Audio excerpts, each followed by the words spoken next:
All right, this story is about to just piss me off all over again. Another renter getting their security deposit annihilated by their landlord. And let's just jump into this. It says, I need help on this. I know I'm one of the million people whose landlords are keeping their deposit, but frankly, I really need it this time. Two things rapid fire. One, we got to just stop accepting that we are just one of the million people who it's just going to happen to. And there's just, we know it happens and it sucks, but it's just the reality of the way it is for renters. You give this deposit in good faith that you're going to take care of the place, pay your rent on time, all of these things, and then get that deposit back like the normal way the transaction should go. That doesn't ever really happen for most renters. Most renters are in this mindset, and we literally know that we are probably going to lose that. The landlord is going to figure out a way to weasel their way into it, charge us for a bunch of things, know that we're not going to fight it, and walk away with our deposit and probably most of it, just like in this case.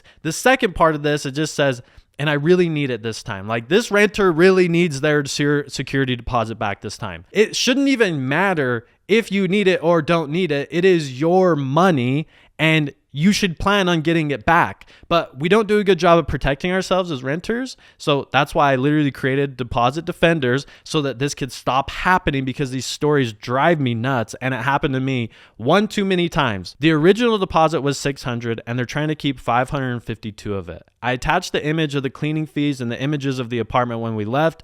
There's no way that it worked out this way. I was mad, admittedly, when I got this, and I called and asked for an itemized list, and they said it was a bunch of maintenance stuff, but I know it wasn't wear and tear, blah, blah, blah, blah, blah. All this stuff, it's just so standard. A lot of times I honestly just think, I feel like these landlords, it's like their anniversary is coming up, or their spouse's birthday, or just literally anything is coming up, and they just start thinking, I mean, it would honestly be way nicer to just keep the security deposit, because that's what I did to the last 5 tenants before, and they didn't do anything about it.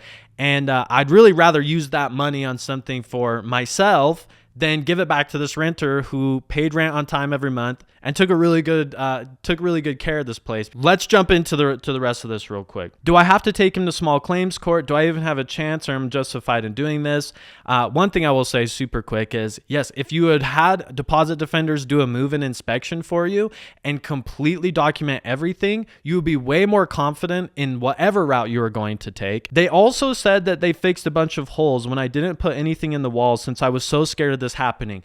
Why were they probably scared of this happening? Just think of this as a renter. If you've ever lived in a place where you make your own home feel like a prison and less like a home, because you know that you're probably going to get taken advantage of, even if you know that reasonably you should be able to put some holes in the wall, hang a TV up, put some stuff on the walls, put some pictures up on the walls. You literally don't do it because you just don't want to deal with the fact that, well, that's probably going to add to my chances of getting my security deposit taken. This is just an insane way to live. Like, if you're renting the place, it's your home. You should be able to make it feel like a home and not a prison. And so the last thing that I'll just say about this is why I love the renters that we work with, that we can give them the peace of mind of protecting their security deposit by doing a third-party inspection.